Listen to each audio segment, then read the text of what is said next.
Сәлем, қайырлы күн достар. Бүгін сіздермен Алмагүл, бүгін сіздермен дәл осындай керемет көтеріліп бір жасағаннан шығатын шоколадный пирогтың рецептімен бөлісетін боламын. Міндетті түрде видеоның соңына дейін қарап жасап көріңіздер.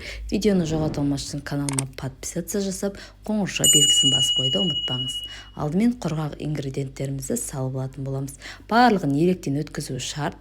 Міндетті түрде алдымен ұнымызды, сонан соң какаомызды, сонан соң разрыхителімізді, сосын шым-шым тұзымызды салып, барлығын бір келкі етіп араластырып алатын боламыз.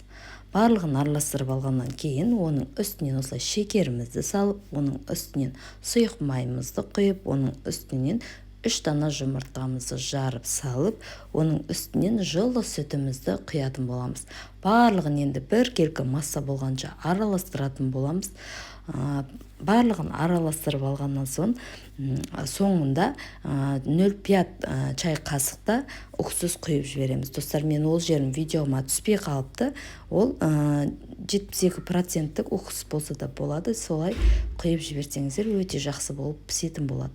Дайын болған массамызды алдын ала пергамент қағаз төселген листімізге құйып 180 градуста 35-40 минут шамасында бетін ашпай пісіретін боламыз. Таза піскен дәл осылай зубочистканың көмегімен тексеріп көрсеңіздер болады. Дәмі өте керемет болып шығады. Міндетті түрде жасап көріңіздер.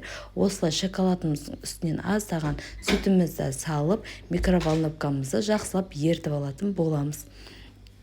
Барлығын жақсылап ертіп алғаннан кейін жаңағы дайындап алған шоколадты пирогымыздың үстінен құйып, оның бетіне өздеріңіз қалауларыңыз бойынша тал жаңғақ, не болмаса жер жаңғақ, түрлі орехтарды бетіне езгілеп сеусеңіздер болады. Осылай шоколадымызды бір келкі етіп араластырып жағып алатын боламыз. Осылай мен бетінен тал жаңғағымыз дәл осылай езгілеп бетіне сеуіп шықтым. Достар, міндетті түрде рецепт ұнаған болса каналыма бірінші тіркеліп алып, сосын қоңыршаны басып қойыңызды ұмытпаңыздар, себебі рецепті жоғалтылмас үшін. Керекті грамм массалардың барлығын осы видеоның төменгі жағында жазып, описание дейтін бөлім бар, сол жерге жазып қалдыратын боламын. Сол жерден қарап жасап көрсеңіздер болады. Пешімізді алдын ала 180 градуста қыздыртып қоямыз, және қатты қызған пешімізге салатын боламыз. Пешті қыздырмай еш уақытта пирогты салмаңыздар.